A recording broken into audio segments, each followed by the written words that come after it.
السلام علیکم ورحمۃ اللہ وبرکاتہ۔ بسم اللہ الرحمن الرحیم۔ اللہ کے نام سے شروع کرتے ہیں جو بڑا مہربان اور نہایت رحم کرنے والا ہے۔ پارہ نمبر 13 اور سورہ ابراہیم۔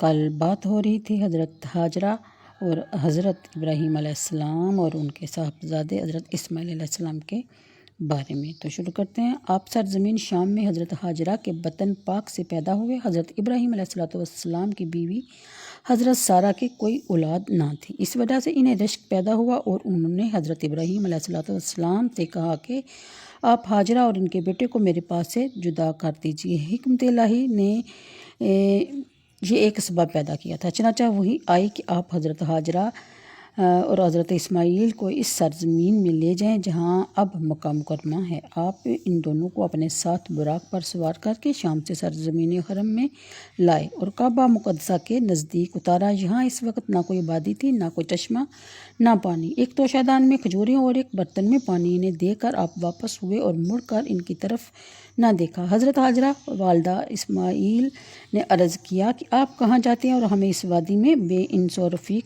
چھوڑے جاتے ہیں، لیکن آپ نے اس کا کچھ جواب نہ دیا اور ان کی طرف التفات نہ فرمایا۔ حضرت ہاجرہ نے چند مرتبہ یہی عرض کیا اور جواب نہ پایا تو کہا کہ کیا اللہ نے آپ کو اسی کا حکم دیا ہے؟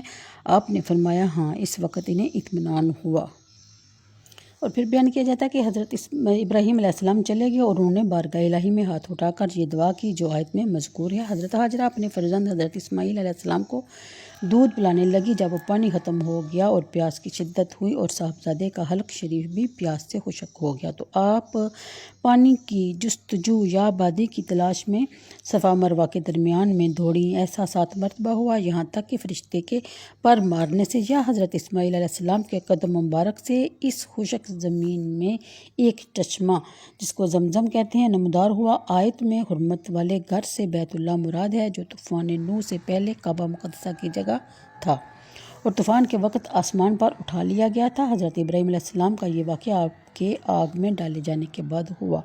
آگ کے واقعہ میں آپ نے دعا نہ فرمائی تھی اور اس واقعہ میں دعا کی، اور اللہ تعالیٰ کی کارسازی پر اعتماد کر کے دعا نہ کرنا بھی توکل اور بہتر ہے، لیکن مقام میں دعا اس سے بھی افضل ہے۔ تو حضرت ابراہیم علیہ السلام کا اس آخر واقعہ میں دعا فرمانا اس لیے ہے کہ آپ مدارج کمال میں دم بدم ترقی پر ہیں۔ پھر بیان کیا جاتا ہے کہ یعنی حضرت اسماعیل اور ان کی اولاد اس وادی بے زراعت میں تیرے ذکر اور عبادت میں مشغول ہوں اور تیرے بیت الحرم کے پاس۔ آیت نمبر 38۔ الحمدللہ الذی وہب لی علی کبار اسماعیل و اسحاق ان ربی لسمیع الدعاء رب اجعلنی مقیم الصلاۃ ومن ذریتی ربنا وتقبل دعاء ربنا اغفر لی ولوالدی وللمؤمنین یوم یقوم الحساب۔ ترجمہ: سب خوبیاں اللہ کو جس نے مجھے بڑھاپے میں اسماعیل اور اسحاق دی ہے۔ بے شک میرا رب دعا سننے والا ہے۔ اے میرے رب مجھے نماز قائم کرنے والا رکھ اور کچھ میری اولاد کو۔ اے ہمارے رب ہماری دعا سن لے۔ اے ہمارے رب مجھے بخش دی اور میرے ماں باپ اور سب مسلمانوں کو جس دن حساب قائم ہوگا۔ غرض یہ دعا دینی اور دنیاوی برکات پر مشتمل ہے۔ حضرت کی دعا قبول ہوئی اور قبیلہ جرہم نے اس طرف سے گزرتے ہوئے ایک پرند دیکھا تو انہیں تعجب ہوا کہ بیابان میں پرند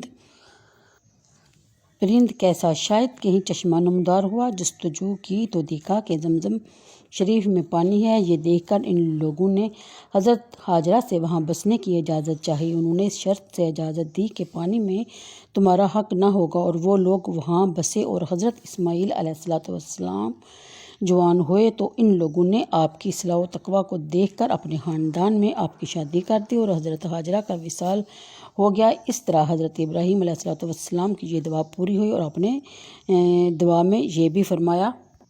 اگلی آیت میں بیان کیا جاتا ہے کہ اسی کا ثمرہ ہے کہ فصول و مختلفہ یعنی کہ ربیع اور خریف اور صیف و شتاء کے میوے وہاں بیک وقت موجود ملتے ہیں۔ پھر بیان کیا جاتا ہے کہ حضرت ابراہیم علیہ السلام نے ایک اور فرزند کی دعا کی تھی، اللہ تعالیٰ نے قبول فرمائی تو آپ نے اس کا شکر ادا کیا اور بارگاہ الہی میں عرض کیا، یعنی انہوں نے تمام مسلمانوں کے لیے جس دن حساب قائم ہوگا بخشش کی دعا مانگی۔ آج کے لیے اتنا ہی، مجھے دیجیے اجازت، اللہ حافظ۔